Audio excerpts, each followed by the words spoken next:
যেন এক একজন আন্দ্রে রাসেল, ট্রাভিস হেড কিংবা জস বাটলার, অথচ এই টিমের টপ অর্ডার কিংবা মিডল অর্ডার একজনেরও ক্যারিয়ার স্ট্রাইক রেট নেই 140-এর ঘরে। পরিসংখ্যানের ডিফেন্সিভ খেলার লক্ষণের সাথে ম্যাচের ব্যাটিং দেখার আবহ কিংবা অভিজ্ঞতা মেলে না কিছুতেই। ইন্টেন্ট তো পরিষ্কার পানির মতো পরিষ্কার, প্রত্যেকেই তো ব্যস্ত বলকে বাউন্ডারি ছাড়া করতে সারাক্ষণ। সংখ্যার সাথে ম্যাচের ছবির যে আকাশ পাতাল ফারাক, সেই রহস্যের জট খুলেছেন রবি শাস্ত্রী। টি-20তে বাংলাদেশের মূল সমস্যা বল জোরে হিট না করতে পারা নয়, টাইমিং এর সাথে না খেলতে পারা। ফাঁক ফোকর মানে গ্যাপ বের করতে না পারাটাই মূল গলদ।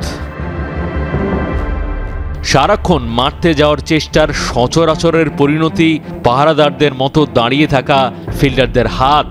কাজেই শুধু মারবো এই ভাবনাটা তৈরি করে অজস্র ডট, আর সেই চাপটা বাড়ায় ক্যালকুলেশন ছাড়া রাশ শট খেলে আউট হওয়ার সম্ভাবনা। অথচ গ্যাপ বের করার স্কিলে যদি জোর দেওয়া হতো তাহলে বদলে যেতে পারত বহু ম্যাচের স্কোর কার্ডের স্বাস্থ্য।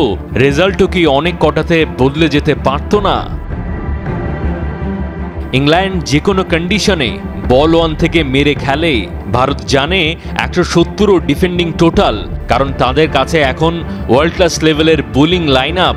ক্রিকেটের প্রত্যেকটা দল নিজের শক্তিমত্তা আর দুর্বলতা অনুযায়ী খেলে নিজস্ব ঘরানার ক্রিকেট। তামিম ইকবাল মনে করছেন বাংলাদেশেরও বের করতে হবে নিজস্ব ব্র্যান্ড। এক এক দিন এক এক অ্যাপ্রোচ সাফল্যের বড় অন্তরায়। মাহদি হাসান, ৭১।